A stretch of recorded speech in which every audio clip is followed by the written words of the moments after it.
बरेली के एमजेपी रूहेलखंड विश्वविद्यालय में आज कुलपति प्रोफेसर केपी सिंह मीडिया से मुखातिब हुए।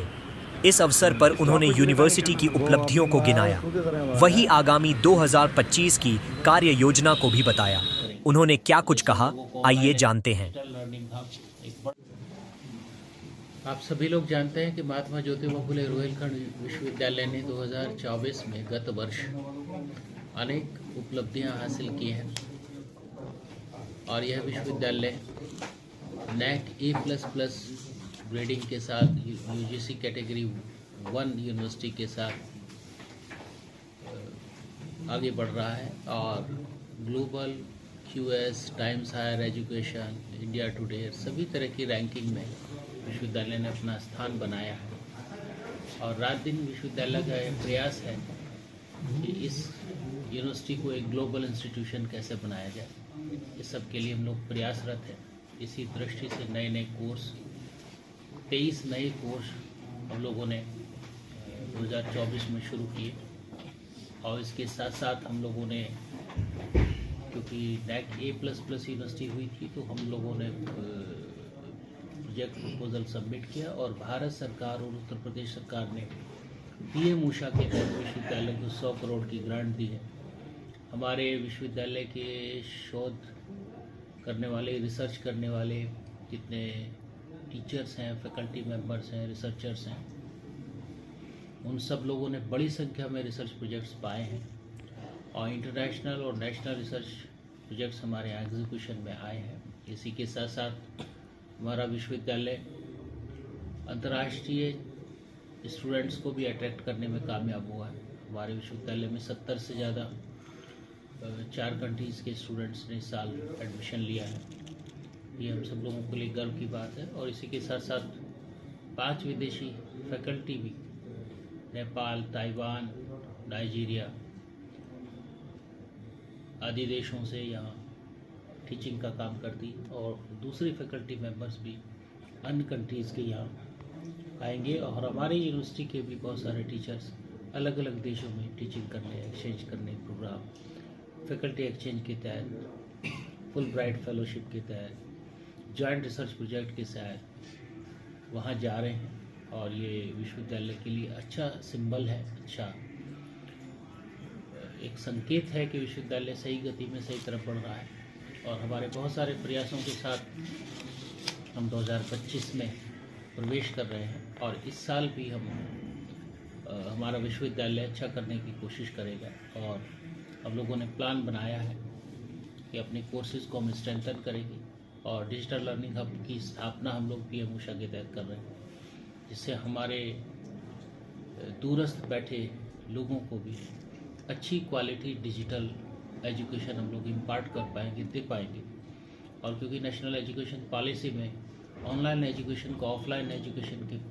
एट पार लाने का प्रोविज़न है, तो हमारा डिजिटल लर्निंग हब इसको कोशिश करेगा। और इसमें जो फैसिलिटीज़ क्रिएट होंगी, चाहे वो 3D प्रिंटिंग हो, आर्टिफिशियल इंटेलिजेंस हो, मशीन लर्निंग हो, रोबोटिक्स हो, मैकेट्रॉनिक्स हो, या डिजिटल एनिमेशंस हो, ग्राफिक्स हो, और उनकी मदद से बनने वाले अच्छे प्रोग्राम्स हो, इनको हम पार्ट करेंगे। न केवल देश के लिए बल्कि विदेशों के स्टूडेंट्स और छात्रों के लिए भी हम लोग उस डिजिटल लर्निंग हब को खोलेंगे। और हम लोग चाहेंगे कि बरेली महात्मा ज्योतिबा फुले रूहेलखंड विश्वविद्यालय एक ग्लोबल अट्रैक्शन का केंद्र बने और हम बड़ी संख्या में विदेशी छात्रों का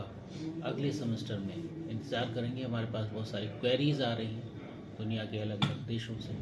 और बहुत सारे छात्र और बहुत सारे टीचर्स यहाँ आने के लिए इंटरेस्टेड हैं। इसी तरह से हम लोगों ने एक ट्रांजिट हॉस्टल भी बनाया है इंटरनेशनल स्टूडेंट्स के लिए, रिसर्चर्स के लिए, फैकल्टी मेंबर्स के लिए, जो कुछ समय के लिए यहाँ